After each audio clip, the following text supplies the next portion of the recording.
নমস্কার বন্ধুরা, বৌদির হোম কিচেনে আবারও আপনাদেরকে স্বাগত জানাই। এখানে আমি যে মাছের পিসগুলো নিয়ে নিয়েছি সেটা হলো কাতল মাছের পিস। তো এটা দিয়ে আজকে একটা রেসিপি তৈরি করব। তো চলুন শুরু করা যাক। প্রথমেই মাছগুলোতে আমি হলুদ আর লবণ খুব ভালোভাবে মাখিয়ে নেব, যাতে মাছের মধ্যে ভালো করে ঢুকে যায়। তো হলুদ আর লবণগুলো খুব ভালো করে মাখিয়ে নিচ্ছি। আপনাদের কাছে অনুরোধ রইল পুরো রেসিপিটা দেখার জন্য। এটা একটু অন্যরকমভাবে তৈরি করছি, তাই বললাম। তো অবশ্যই আপনারা যারা যারা আমাদের চ্যানেলটিকে দেখছেন লাইক করুন, শেয়ার করুন আপনাদের বন্ধুবান্ধবদের সাথে, এবং সাবস্ক্রাইব করলে অবশ্যই বেল আইকনটি প্রেস করতে ভুলবেন না। তো মাছের লবণ হলুদ মাখানো হয়ে গেছে। এবার আমি এখানে যেটা নিয়েছি এটা হলো টক দই। এটাকে খুব ভালোভাবে আমি ফেটিয়ে নিয়েছি টক দইটাকে। এবার এর মধ্যে আমি মশলাগুলো অ্যাড করে নেব।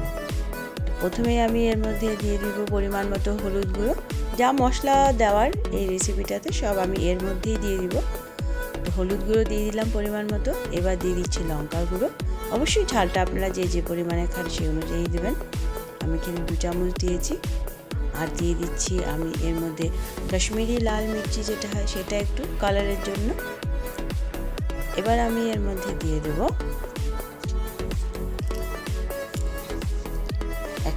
আধা চামচ মতো ধনিয়া গুঁড়ো আর আধা চামচ মতো জিরে গুঁড়ো। এবার খুব ভালোভাবে এই মশলাগুলো আমি টক দইয়ের সাথে মিক্সড করে নেব, যাতে দানা পাকিয়ে না থাকে সেটা লক্ষ্য রাখতে হবে। খুব ভালোভাবে মশলাটা যাতে মিক্সড হয়ে যায় সেদিকে একটু নজর রাখবেন, যাতে দানা পাকিয়ে না থাকে মশলাগুলো। দেখুন আমি খুব ভালোভাবে মশলাটাকে কিন্তু মিক্সড করে নিচ্ছি। এই দেখুন পুরো মশলাটা কিন্তু আমি মিক্সড করে নিই। তো চলুন রেসিপিটা শুরু করা যাক।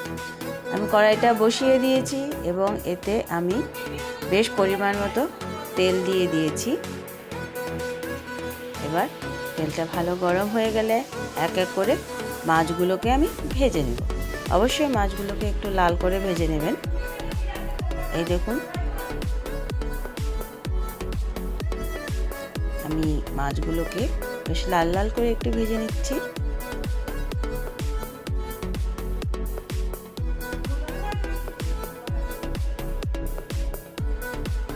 বেশ একটু লাল লাল করে মাছগুলোকে ভেজে নেব। একটা সাইড ভাজা হয়ে গেলে অবশ্যই আরেকটা সাইড উল্টে দিতে হবে। ভালো যখন ভাজা হয়ে যাবে একটা সাইড, অটোমেটিক মাছ দেখবেন কড়াইয়ের থেকে ছেড়ে দিবে, মাছ ভাঙবে না। একটা সাইড ভালো মতন ভাজা হতে দিন। দেখুন আমার মাছগুলো কিন্তু বেশ আমি লাল লাল করে ভেজে নিয়েছি। এবার একে একে মাছগুলোকে আমি তেল থেকে তুলে নিচ্ছি। আমি আগেই বলেছি একটু অন্যরকমভাবে এই রেসিপিটা হবে, অবশ্যই আপনারা পুরো রেসিপিটা দেখবেন। অনেকে অনেক রকমভাবে কাতল মাছ রান্না করেন, তা আজকে আমি যেভাবে করছি এটাকেও কাতল মাছের একরকম কালিয়া বলা হয়। তো অবশ্যই আপনারা পুরো ভিডিওটা দেখবেন। এই দেখুন আমি বাকি মাছগুলো এবার ভেজে নিচ্ছি। অবশ্যই মাছটা একটু লাল করে ভাজবেন, নাহলে খেতে ভালো লাগবে না।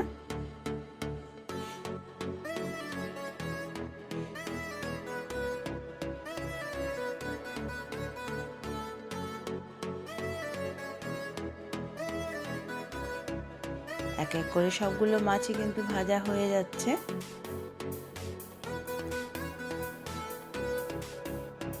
দেখুন আমার মাছগুলো আমি বেশ লাল লাল করে ভেজে নিয়েছি। এবার আমি এগুলোকে এক এক করে তুলে নিচ্ছি।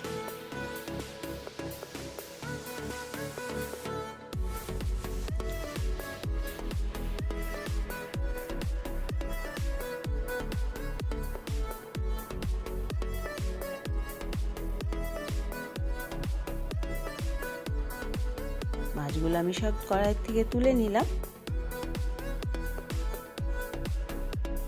দেখুন বেশ লাল লাল করে ভেজে নিয়েছি। এবার এই একই তেলে আমি রেসিপিটা করব। প্রথমে আমি দিয়ে দিচ্ছি একটা তেজপাতা ফোড়ন, 2টো শুকনো লঙ্কা ফোড়নে দিয়ে দিলাম। এবার দিয়ে দিব আমি একটা বড় সাইজের পেঁয়াজ, যেটা আমি বেশ কুচি করে কেটে নিয়েছি, সেই পেঁয়াজটা দিয়ে দিলাম। এবার ভালো করে একটু ভেজে নেব পেঁয়াজটাকে, যাতে পেঁয়াজের কাঁচা গন্ধটা না থাকে। ভালো করে পেঁয়াজটাকে ভেজে নিতে হবে। অবশ্যই একটু এইভাবে ভিন্ন স্বাদের রেসিপিটা ট্রাই করে দেখবেন, দারুণ একটা রেসিপি। এবার এর মধ্যে আমি দিয়ে দিচ্ছি আদা রসুন বাটা, 1 চামচ মতো আদা রসুন বাটা। এবার এটাকে আরও ভালো করে ভেজে নিতে হবে, যাতে এর কাঁচা গন্ধটা না থাকে। পেঁয়াজ আদা রসুনের যাতে কাঁচা গন্ধটা চলে যায়, সে পরিমাণ মতো এটাকে একটু ভেজে দিতে হবে। ভাজাটা হয়ে গেলে আপনারা নিজেরাই বুঝতে পারবেন। তখন আমি এর মধ্যে দিয়ে দিচ্ছি আমি যে পেস্টটা বানিয়েছিলাম মশলার, সেই পেস্টটাকে।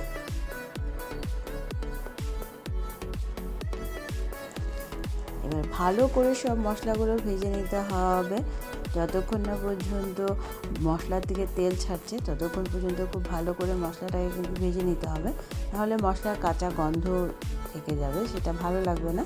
তো অবশ্যই খুব ভালো করে মশলাটা আপনারা ভেজে নেবেন। আমি সামান্য একটুখানি জল দিয়ে দিব, যাতে মশলাটা আরও ভালো ভাজা হয়।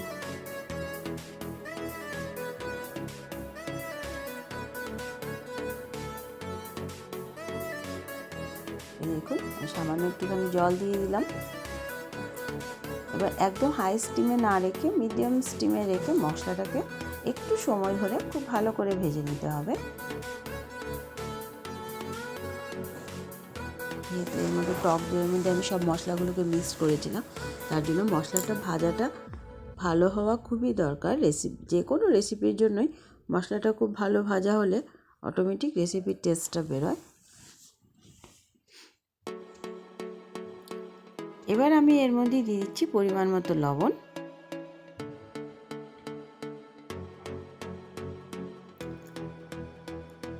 দিয়ে ভালো করে মিশিয়ে দিচ্ছি।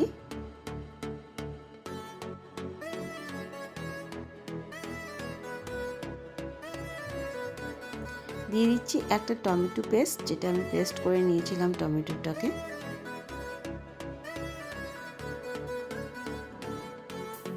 এবার সব উপকরণগুলো খুব ভালোভাবে মিক্সড করে ভেজে নিতে হবে। পুরো জলটা শুকানো পর্যন্ত মশলাটাকে ভাজতে হবে, যাতে একটুকু জল না থাকে।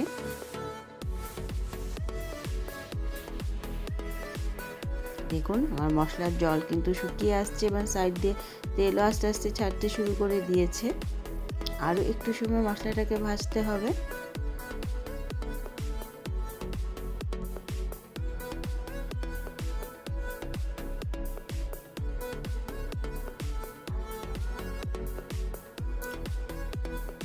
এবার আমি এর মধ্যে দিয়ে দিচ্ছি সামান্য একটুখানি গরম মশলা সেন্টের জন্য।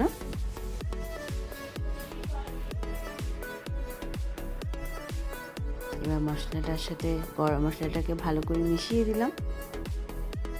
দেখুন আমার মশলাটা কিন্তু খুব সুন্দর ভাজা হয়েছে, খুব সুন্দর একটা কালার চলে এসছে।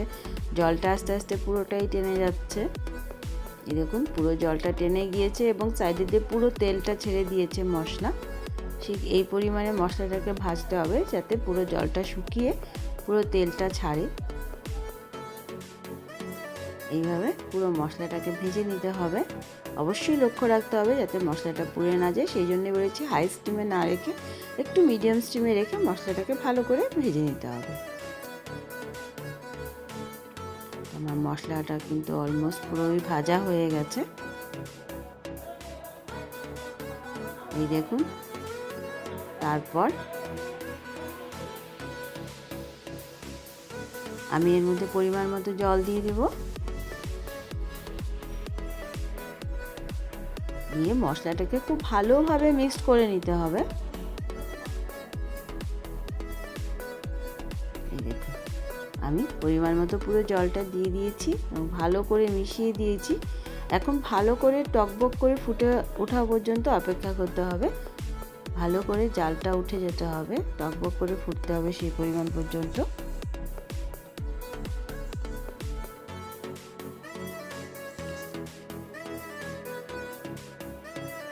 আমি আরও একটুখানি জল দিয়ে দিলাম। এই দেখুন ঝোলটা আমার খুব ভালো মতন জাল উঠে গেছে। এবার আমি একে একে মাছের পিসগুলো ঝোলের মধ্যে দিয়ে দেব।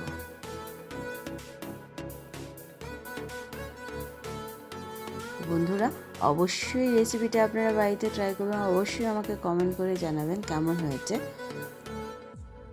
এক এক করে সব মাছের পিসগুলো আমি এর মধ্যে দিয়ে দিলাম। কাতল মাছের কালিয়া অনেকে অনেক রকমভাবে বানায়, এইভাবে একটু ভিন্ন স্বাদের কালিয়া বানিয়ে বাড়িতে খেয়ে দেখবেন, দারুণ একটা রেসিপি, হ্যাপি টেস্ট লাগে খেতে।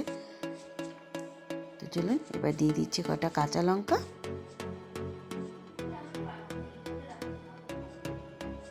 আমার রেসিপিটা অলমোস্ট রেডি হয়ে গেছে। আমি ঝোলটা খুব বেশি টানাবো না, আবার খুব বেশি ঘন পাতলাও রাখবো না। এবার আমি এটা আস্তে আস্তে নামিয়ে নিব। আমি গ্যাসটা বন্ধ করে দিলাম। এই দেখুন আমি নামিয়ে নিয়েছি। অবশ্যই আপনারা বাড়িতে রেসিপিটা ট্রাই করবেন এবং অবশ্যই আমাকে কমেন্ট করে জানাবেন কেমন হয়েছে।